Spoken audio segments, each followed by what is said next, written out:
to Before You Tank, thriving in an industry that sucks. We say it sucks because 98% will fail. Our mission is to make sure you don't. Hi guys, welcome back. Today I just have Keith. Pawan left us, I guess, to go Bailed. I know he did, he bailed. He actually had some really important work, so we got to give him a lot of credit for that, making priorities work. But it might actually be a good time. This topic might be good without This will be Pawan. fun. Yeah, I think it'll be good. Not that we don't love you, Pawan, but I really wanted to talk about distributors and reps. In the last 3 weeks, I have been getting calls from young startups. I think two of them were doing some online Amazon stuff, but they just weren't getting a lot of traction. So they were talking about how to get retailers.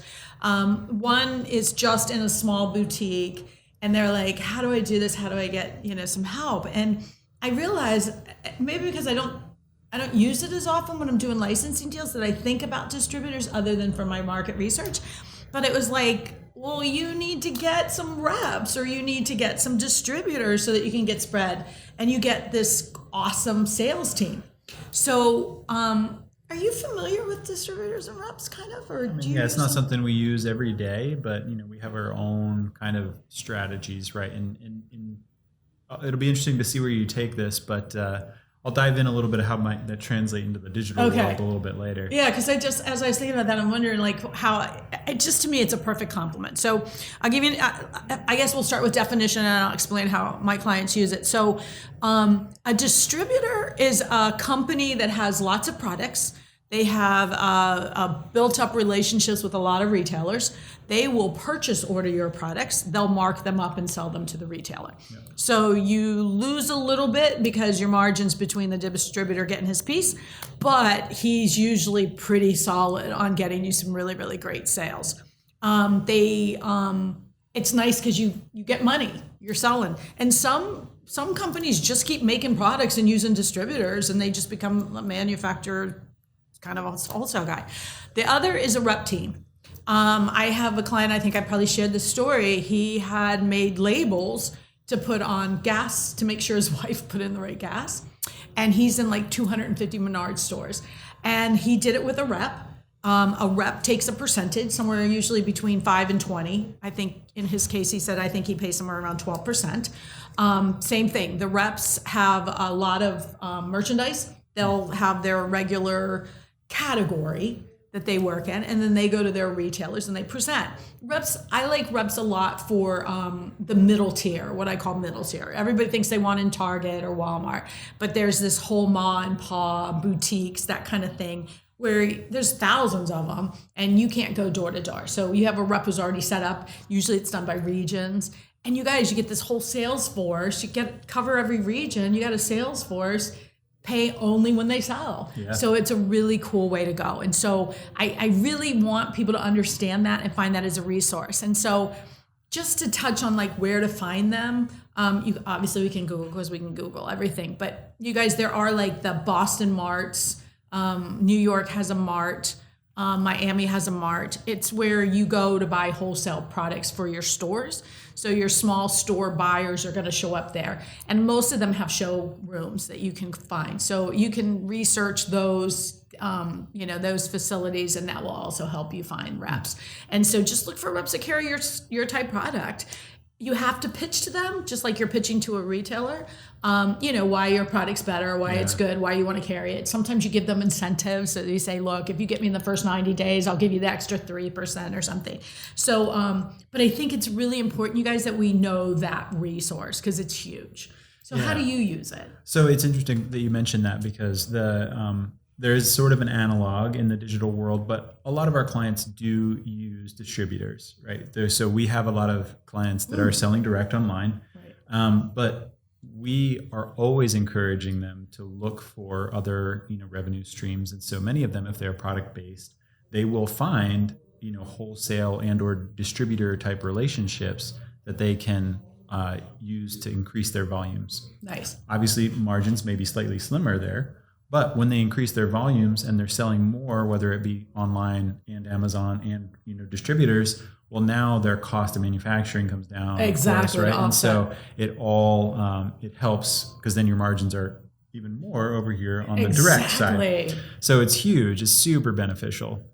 The other interesting, because you're talking about, you're sort of talking about like you're building your own sales team out, right? You're pitching to the reps, and I think we've worked with reps in the past and different times. And you're right. You have to pitch them. You have to convince them why they should take your product versus another in the door because they've got all these relationships. So why yours? The influencer world in digital marketing is a little bit the same way, more from a marketing standpoint. Oh. And you don't really think about it, but really what you're usually trying to do is find a relationship where these influencers or these reps have this huge relationship with all these different people that could be good customers. And they've built that relationship already now. And so what you're doing is you're offering them a percentage based on sales, right? And so that's really more into the affiliate type marketing that we're talking about. But that's how a lot of the influencer relationships work, right? They build out an affiliate program, an affiliate link. And so now they're not paying this person on payroll, but they pay them every time they make a sale. Exactly. So, and see, I love that. I'm doing my affiliate program for the first time with one of my clients, and I'm really excited about it. I haven't done it, but I'm trusting you that I'm doing the right thing. But I think it's a perfect fit for what he's doing, and it makes him still the owner of the product, but it gives him others incentives to sell the product. And it's a really good fit for what he has. So I'm really psyched about that. I know that this topic is so important and it may not be lengthy. It's not complicated. So it's a very simple system, but it's so powerful when you're one guy by yourself. Yeah, that's the part that like can't stress enough, right? And so no matter which part of this we're talking about, there are so many times as an entrepreneur, as a product developer, or whoever you are in the process, where you have to step back and realize I only have so much time in a day, right? I want to get this product to market. I only have so much time in a day, and early on, you're thinking, well, I can't hire anybody, right? Because I just have to do it, and get all the founder sales, we like to call it, right? I'm stuck in that founder sales mentality. Well, if I learn how to give away a percentage, bring a rep on board, well, I can do that multiple times, right? Because now I've built, reps in different areas of the country, right? Everybody's got their region and everybody's got their agreement, but they have those relationships, and now you've just built a sales team without having to put anyone on payroll. Exactly, and people don't realize that.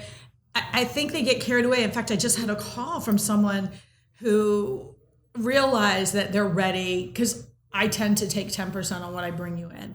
And they were like, we're ready now to give up part of the company. And I'm like, you're only giving me part of what I bring you. You're not giving up your company. Yep. And so it was shocking to me that I don't think people grasped that.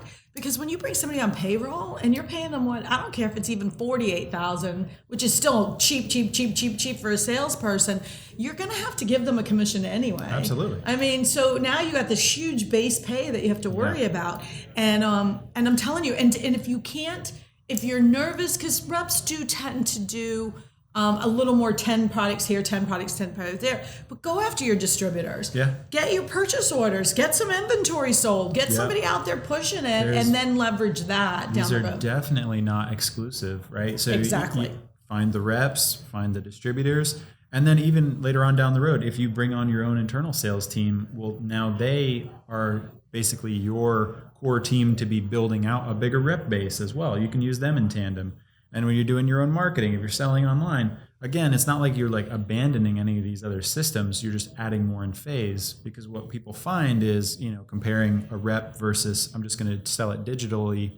Oh, I don't have to give up a percentage when I sell it online. That is fantastic. We love that. But you also have to pay for the marketing and pay for the ads or whatever it is, right? You have because then you needed the digital side to get that out in front of people, as opposed to the rep side taking it out in front of people. Yeah, and I'll bet you sometimes it's cheaper for a rep, for you to pay a percentage to a rep than it is to be online direct. I think the reason that is because they've got those relationships. That's what I was going to say. And if you get a good rep, if you don't, you cancel. You guys, there's always a termination. Get rid of that rep and get another one, like you said. That's what I love about it, is there's probably going to be 10 or 20 in your category, and there's probably going to be in region. I have found, I think probably even when I started learning about reps, I found it because I would research companies that I really liked, and then it would say where to buy us. And then you would look and you'd see the rep team, and you're like, go to that rep team. How many times have you seen, like, you go directly to the manufacturer because this is a great brand, and they're like, where you can find our products, right? And that gives away who you want to play with. Yep. Like right there is that's the guy you're looking for. And so I think that would be, if I could give one tip to a startup, it would be find that sales team that's either a rep or a distributor right out the gate, out the gate. And I would like you to have talked to that distributor ahead of time before you developed your product and finished it, you guys, because they'll tell you, and then come back to them when you're done and use them and sell. Even if you're taking, like you said, a discounted rate, the trade-off on what you're getting for your quantity break for manufacturing will pay for it. It will always work. Absolutely. What's your tip?